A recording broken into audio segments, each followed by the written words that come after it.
Okay. So Alan texted this morning and just asked um, that somebody fill in for him, and I guess I'm somebody, so I'm going to fill in. And so I understand you've been in Kings recently, First Kings, and so I'm just going to pick up with the questions that Alan left and just count on you to discuss because I literally have done zero preparation other than taking a picture of the questions. So I'm going off my admittedly rusty memory of First Kings and also just um, what we say and what we talk about here. So feel free to comment and comment as much as you want. We would appreciate that and enjoy that. Um, just by way of review quickly,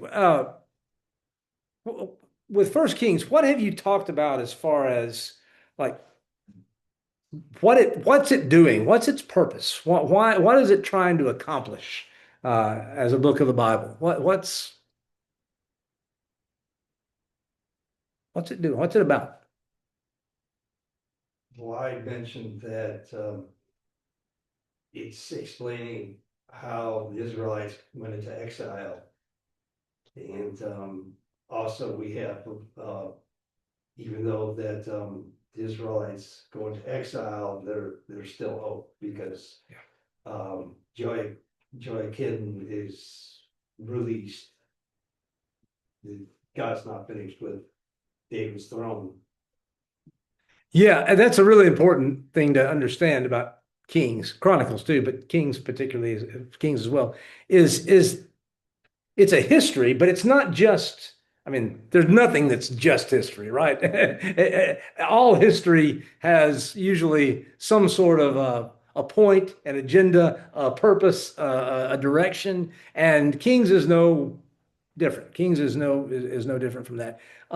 It is telling us about Israel, but it is telling us about Israel's history from the standpoint of this was the drift. This was the way that the nation drifted away from God and into exile, and into the end that we know of Babylon and everything that happened there. So yeah, so that's a real important kind of thing to understand as you read Kings. We're not just looking at history; we're looking at selective history and looking at the uh, the drift it documents from a strong nation in the promised land with strong kings to this what seems like total loss, except for the fact, as you said, Michael, that hey, we still got somebody alive, right? We still got somebody on the throne on David from David's house. We've still got that promise. We've still got the hope of God doing something new, something more. They're not role models either. No, I mean, no. even the good kings. Yeah. Uh, so often, what is it? We're in Christian circles, it's like life application. Yeah. Was and I would approach kings with like, what's I mean, this it's as opposed to Paul's letters where Paul says, don't do this, do this, do this, don't do that. Here, well, certainly be faithful to the Lord. Okay, Yeah. is the overall message. And but if you're looking for life application, it's like, well, I'm not sure you're not gonna get too much life Very true. application out of each king. Yeah. It's gonna be really hard, thinking something like that. Sometimes it's yeah, don't do that. Don't whatever that was. Don't do that. Don't make that mistake. But yeah, that's about the best we can get sometimes and some of the kings. And there's not a lot about all the kings, right? Some of the kings are just barely mentioned. There's just barely but it keeps the line going, right? It keeps us seeing the line of David. And Pointing us forward to the Messiah, like everything does in the films. Yeah, for Dan, I probably stole your. Oh no, you go. Yeah, it's pointing us toward for Christians to point us in the direction of Christ and the ultimate um, king on David's throne. And Without that thread, the prophecy is pretty pointless. Israel essentially descends into chaos with some brief respites after Solomon, and never is what it was then, ever again. so that's a good way to segue into the question number 8 of Valen's questions. What were the results of Solomon's disobedience? What do you see in Kings that are you could call the results of Solomon's disobedience? Well, eventually it led to his downfall. He had a very crummy ending. If you look at his life, some people that actually, theologians have suggested that he died of syphilis. Now think about that. For all his sexual conquests that he had with all the women, hundreds of women, let's picture that. It could happen. This venereal disease has been around for centuries. Now I believe that's probably what happened to him ultimately in the end. But you don't have to believe that, but the Bible doesn't teach that. But that's what some theologians believe. I go along with it myself. I mean, I guess you could just sort of pick a disease, but He did not have a happy ending. He died yeah. a So miserable death. all right, so one of the things is that we have to look at his reign with to be realistic about it. We've got to say there was good, but there was also some pretty negative stuff. And the negatives, why did the negative stuff come about, by the way? What is Solomon's downfall exactly? What was women, Particularly, the daughter of the Pharaoh? yeah, there's wives that led him toward idolatry. His heart was turned away. Yeah, from this- his heart from was. the Lord. I mean, that was- What verse? What? That's 11. It's two. It states it passively. It's Nine, thank you. 11, yeah. not that he necessarily meant for it to happen, but he didn't do anything to prevent it from happening. Kind of let himself be fooled. So physically, wasn't it the grandest of the steps of the kingdom and Yeah. the richness and all that? Yeah. But he wasn't a man after God's own heart like David was. Yeah. Yeah, you have so he did not follow the Lord completely. Verse 6 says he did evil, verse of chapter 11. He did evil in the eyes of the Lord. He did not follow the Lord completely, as David his father had done. On a hill east of Jerusalem, he built a high place for Chemosh, the detestable god of Moab, and for Molech, the detestable god of the Ammonites. Did the same for all his foreign wives, who burned incense and offered sacrifices to their gods. So this was sort of the presenting problem, right? That he had these wives who were foreign wives. I mean, naturally enough, they worship their country's gods, their country's deities. But Solomon enabled that, right? He enabled that worship, and in so doing contributed to the idolatry in Israel. And so yeah, so that was the sort of the turning point, and that's when the Lord became angry. His heart had turned away from the Lord, the God of Israel, who had appeared to him twice. Although he had forbidden Solomon to follow other gods, Solomon did not keep the Lord's commandments. So the Lord said to Solomon, since this is your attitude and you have not kept my covenant and my decrees, I'll most certainly tear the kingdom away from you and give it to one of your subordinates. Nevertheless, for the sake of David, your father, I will not do it during your lifetime. And I won't take the whole kingdom away from your descendants, but I'll give him one tribe.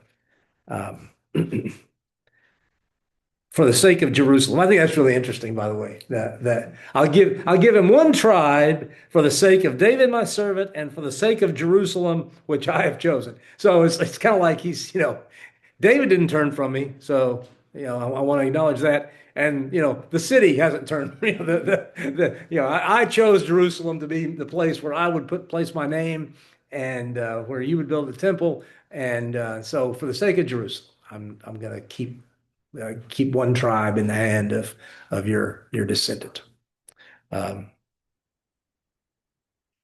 Turns out to be two, I guess, but so anyway, Response from Solomon. yeah, we don't see a response, do we? Yeah, we don't see a response. If that had happened to David, it probably would have been something.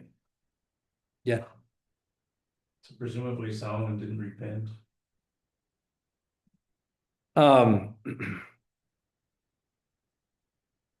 So what else? What else happened as a result of his falling away from God, his apostasy? What else occurred? The king, the kingdom was divided eventually. Yeah, the division of the kingdom, right? It had repercussions that rippled out into all of Israel, all of the nation, and the division of the kingdom between who? The kingdom basically shrunk, because it reached its height under Solomon. Okay, yep. And he gets his peak, and then all of a sudden, he starts all this intermarrying, and all of a sudden, everything starts falling apart. And it was never the same again. Politically, powerfully, economically, and spiritually, and a lot of things.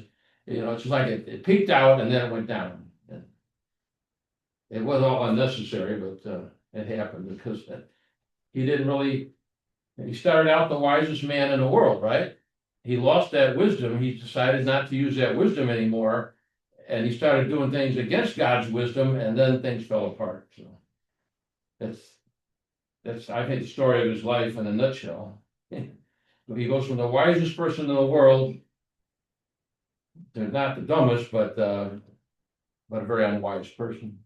The wisdom, of course, in the Bible has to do with your attitude toward God, right? Wisdom is And I think Solomon's history, everybody like to born and give the son name Solomon, simple because of the beginning of his life. But we normally don't go far and see the end of Solomon. Yeah. How he goes about his duty concerning God. And then secondly, you can see when God put things right, he wants obedience. All he needs from us is obedience to what I put right. I don't want you to paint the thing white while I say it should be black. That's all. Solomon decided to, even upon the beauty of Israeli women, he ignored God was that you shouldn't marry a foreign woman because those who pull you out from your kingdom. And that is what Solomon did. Foreign women that he puts his trust in, that pulled him out of the Lord kingdom, and now he is participating in the pagan rules. Those pagan rules put Solomon into that situation that he thinks that his wisdom, I don't call that wisdom again, the knowledge that he has now is challenging God's wisdom. His knowledge now is challenging God's wisdom. That's why Paul is telling, what do you call him, Timothy, as we get to the book of 1 Timothy chapter 6, 20, 21. Because those things always come up. Mhm. Those things always come up. You think that your knowledge now is grow up to the extent that what I'm seeing right now is the right thing. We should do it. We should go ahead. Then you ignore God's commands. That you be, out of his rule. So that makes Solomon fall up very deep apart from all that he does. But if we say he didn't repent, but at the end of the day, he see all these things are vanity. Yeah. People claiming to us that everything is vanity. We shouldn't follow it. That means he repented. So we have in chapter 11, verse 29, this story about Jeroboam. Who was Jeroboam? Solomon's son. No. Nope, that was Rehoboam. Who is Jeroboam? Son of Nebat. Son of Nebat, all right. He becomes an infamous archetype of idolatry for generations to come. He does, which is striking. It was for a reason we'll see in just a moment. But he's an official. He's a guy that Solomon kind of sees as an up and comer, puts him in charge of all this stuff. And in verse 29, he's going out of Jerusalem, and a prophet named Ahijah from Shiloh meets him on the way, wearing a new cloak. Ahijah took hold of the new cloak he was wearing and tore it into 12 pieces. Prophets kind of have it rough sometimes, right? Guy's got a brand new cloak, and God tells him, rip up your cloak into 12 pieces. And so he rips up the cloak into 12 pieces, and then he said to Jeroboam, take 10 pieces for yourself. For this is what the Lord, the God of Israel says. I'm going to tear the kingdom out of Solomon's hand and give you 10 tribes. But for the sake of my servant David and the city of Jerusalem, he'll have his one tribe. I'll do this because they have forsaken me and worshipped these other gods, and have not kept my decrees, as David did. But I'll take it out of, so it's basically the same promise that God made to Solomon. But look at this, verse 37. However, as for you, I'll take you and you will rule over all that your heart desires. You'll be king over Israel.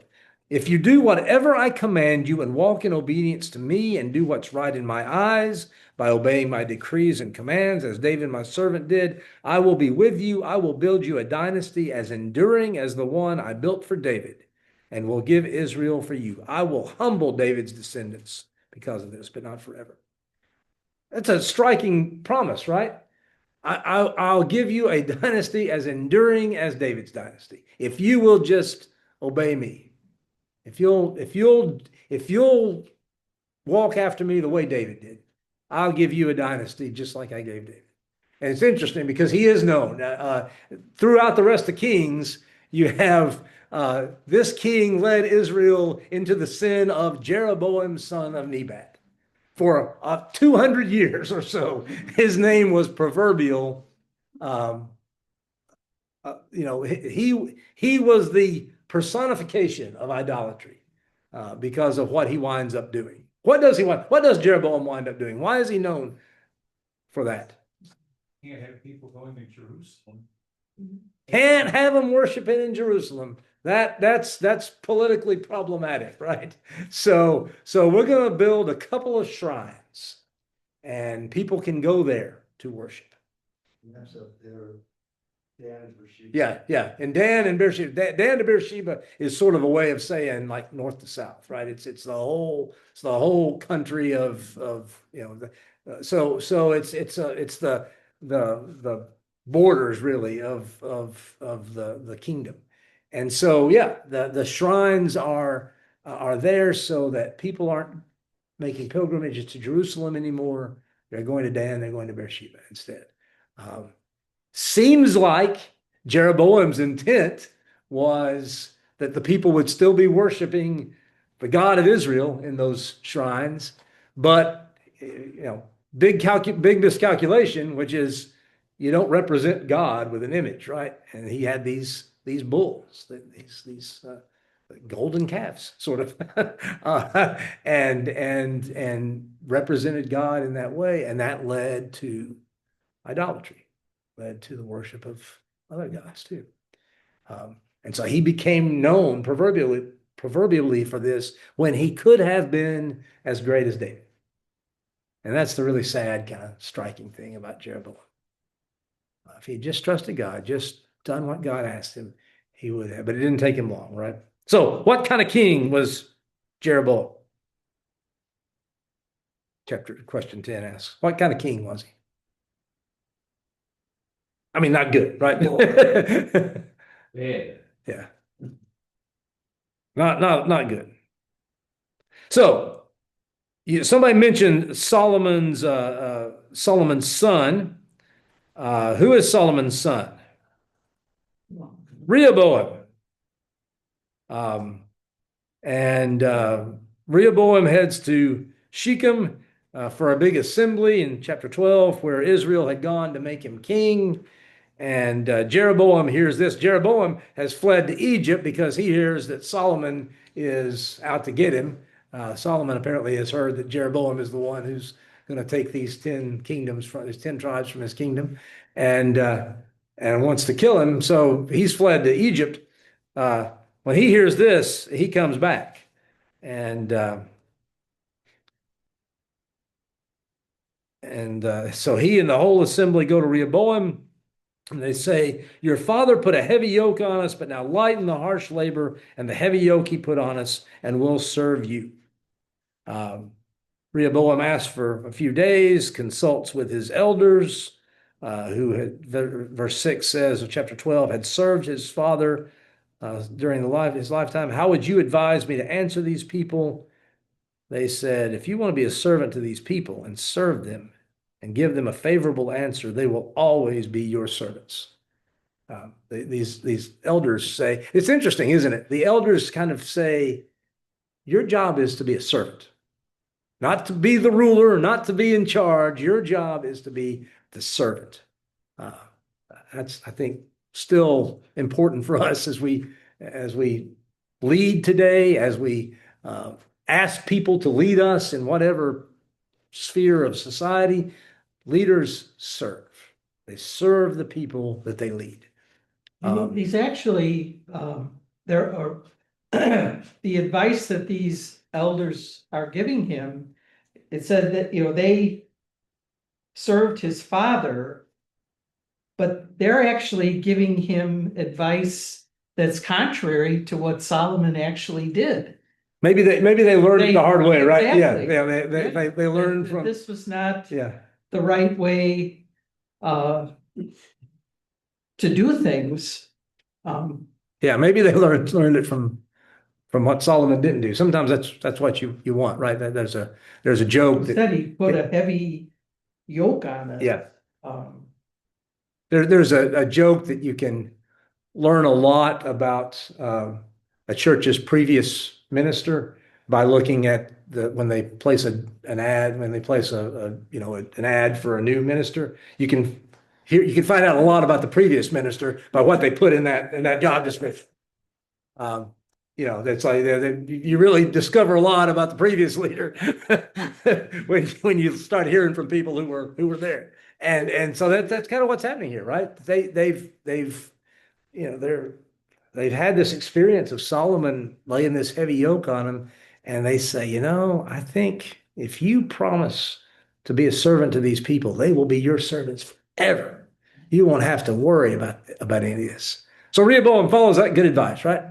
It's a good advice. It is good advice. Rehoboam follows it? You don't know. No.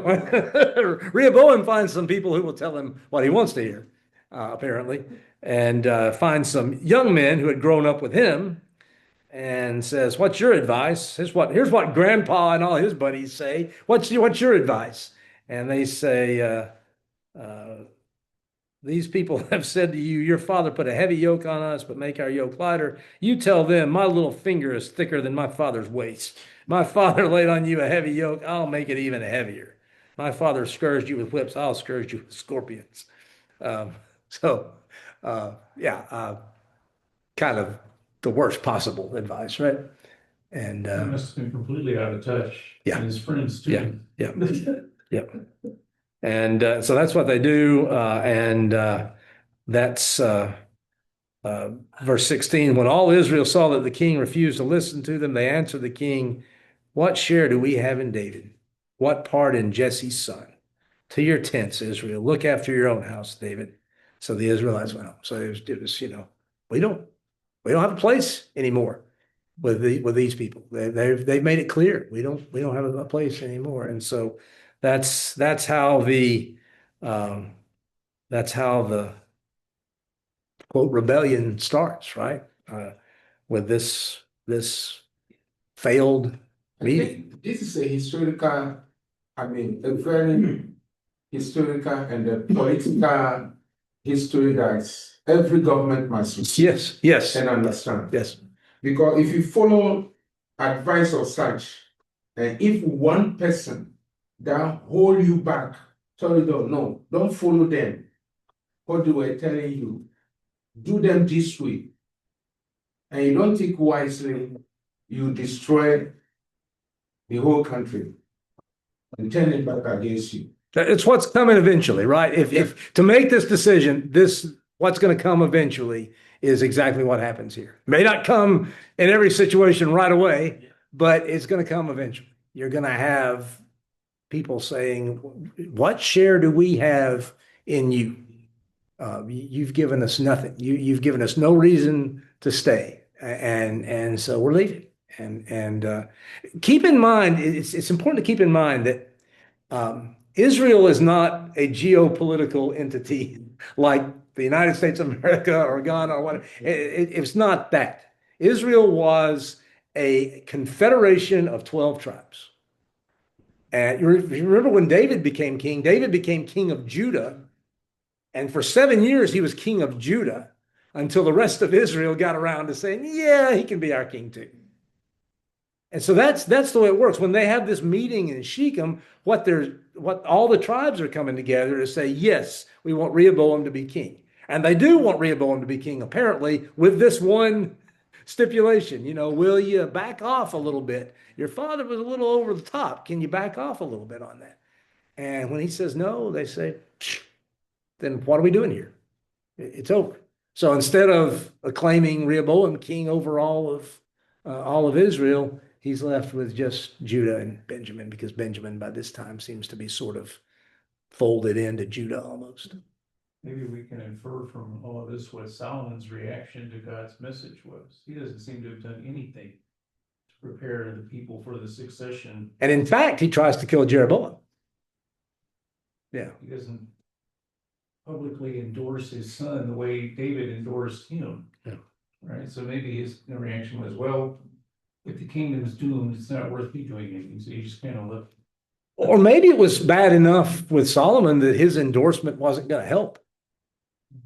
If the people really felt oppressed by Solomon, maybe his endorsement wouldn't have helped Rehoboam very much at all.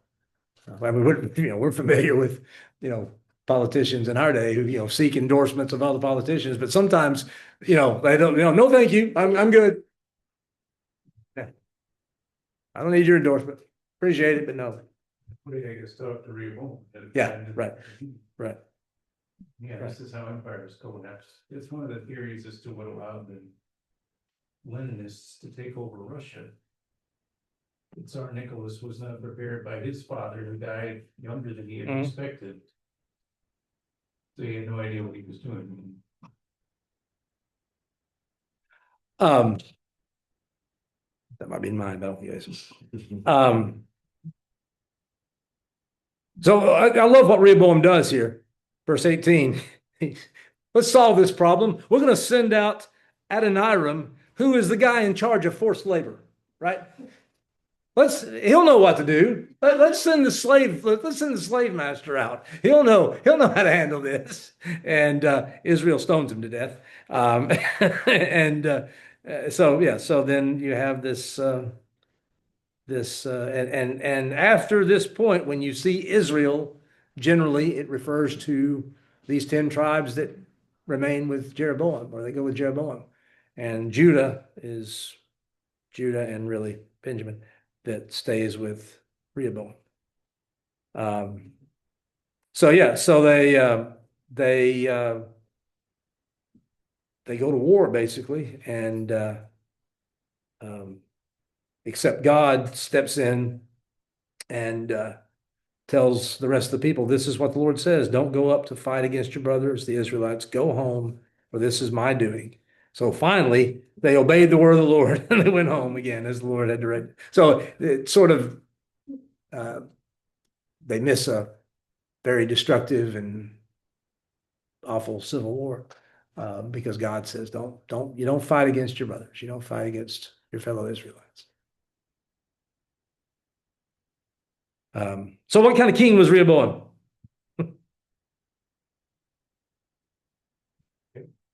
It's not mentioned Yeah. anywhere after this, Yeah. time. Yep.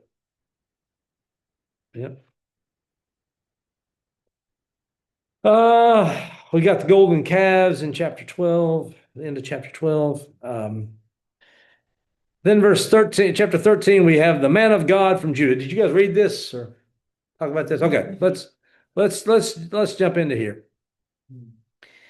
Verse 13, chapter 13, verse 1. By the word of the Lord, a man of God came from Judah to Bethel, as Jeroboam was standing by the altar to make an offering. By the word of the Lord, he cried out against the altar. Altar, altar, this is what the Lord says. A son named Josiah will be born to the house of David. On you he will sacrifice the priests of the high places who make offerings here, and human bones will be burned on you. That same day, the man of God gave a sign. This is the sign the Lord has declared. The altar will be split apart, and the ashes on it will be poured out. When King Jeroboam heard what the man of God cried out against the altar at Bethel, he stretched out his hand from the altar and said, "Seize him." But the hand he stretched out toward the man shriveled up so that he could not pull it back. Also, the altar was split apart, and its ashes poured out according to the sign given by the man of God, by the word of the Lord. And the king said to the man of God, "Intercede with the Lord your God and pray for me that my hand may be restored." So the man of God interceded with the Lord, and the king's hand was restored and became as it was before. The king said to the man of God, "Come home to me for a meal, and I'll give you a gift." But the man of God answered the king, "Even if you were to give me half your possessions, I would not go with you, nor would I eat bread or drink water here. For I was commanded by the word of the Lord, you must not eat bread or drink water or return by the way you came." So he took another road and did not return by the way he had come to Bethel. So you get the gist, right?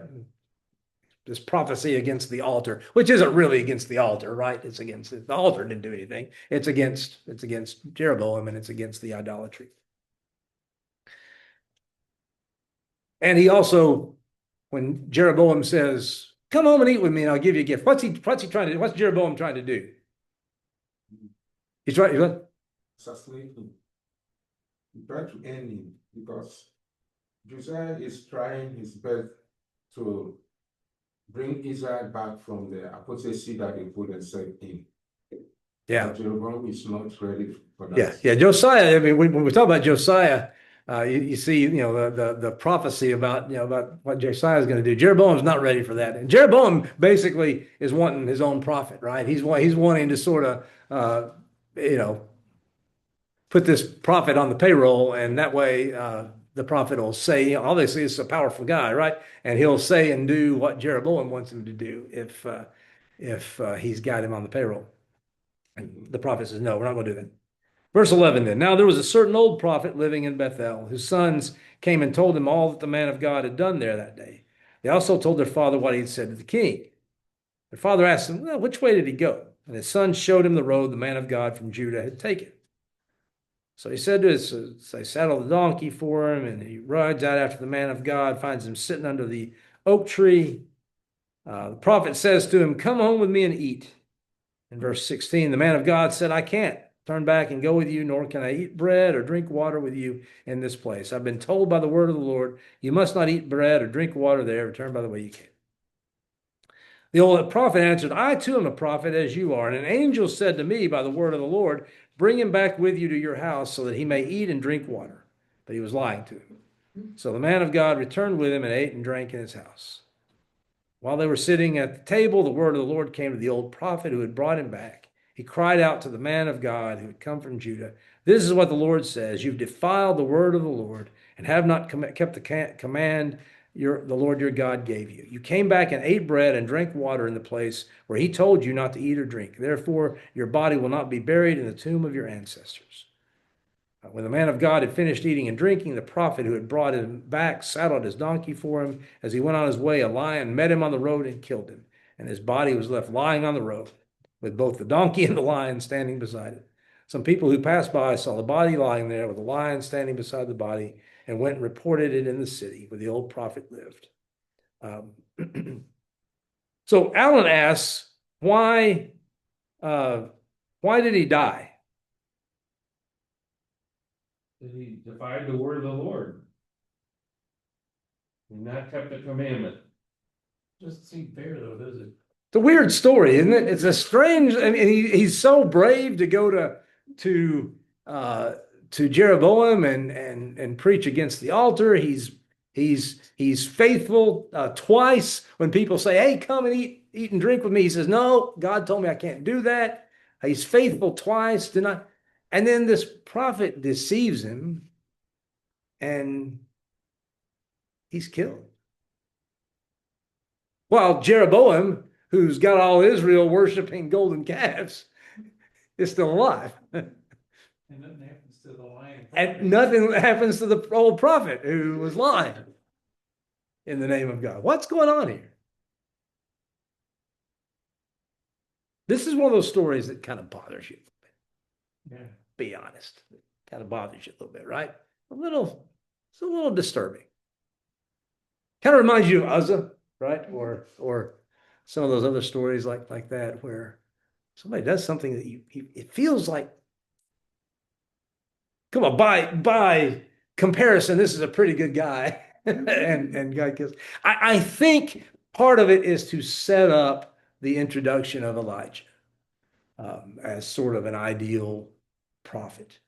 And it sort of brings to the surface some of the things that are going on, the dynamics between prophets and kings and prophets and the Lord, and how it's very important for the prophets to listen to God carefully and do exactly what God says, and listen for God carefully. That's what I was thinking, Yeah. that he's punished more harshly because he actually knew better. Yeah, yeah. So you're held to a different standard. Yeah, If yeah. you actually know better. Yeah, it's kind of like James, right? Right. Those who teach will be held to a higher standard. Yeah, perhaps you're right that he should have known, right? God, I know what God told me. I've had to tell other people twice. Here's the message I had from God. This one prophet says, no, an angel. You heard a voice. Well, I saw an angel, and he said to me that that you need and so yeah, I think that he is held to a higher standard, and I think it does sort of demonstrate what the role of the prophet and the importance of the role of the prophet, and sort of sets up a lot that we see in the life of Elijah. Well, it's also about, bad company corrupts good character. Yeah. So if you've been receiving word from the Lord in a certain way, why would you not wait to receive word the same way? Why are you so easily swayed? They're like, oh, here comes somebody else with a message. Okay, I'm gonna go with that. You've already had evidence in your own life that this is the way the Lord speaks to me. So until and unless I hear that again, I'm not moving. 32 out of the mouth of the old prophet. Yeah. For the message he declared by the word of the Lord against the altar in Bethel and against all shrines in high places in the towns of Samaria will certainly come true. And giving credibility to the prophet's message. If he hadn't, what I'm trying to say is that if he was not struck down dead, then how's that prove what the prophet said was true? Which is, doesn't help the situation, but, the context of things matter. Yeah, I think it feels like he got a word from the Lord that that he was true. He was telling the truth. The prophet from Judah, his sign, the sign that he brought matched the message, right? If the Moses, I think it was Moses that said, if the sign doesn't match, if the sign doesn't come true, the prophet's not speaking the truth. The sign fits with the message, and so I think he affirms that. I love what the old prophet at least learned from, because he goes and he gets the body, he brings it back, puts it in his own tomb, and tells his sons, bury me beside him when I die. It's kind of touching, actually. Mourns him and calls him his brother, and brings him back and puts him in his own tomb. But Jeroboam, verse 33, even after this, did not change his evil ways. All right. Well, thank you for your thoughts. Appreciate all of that.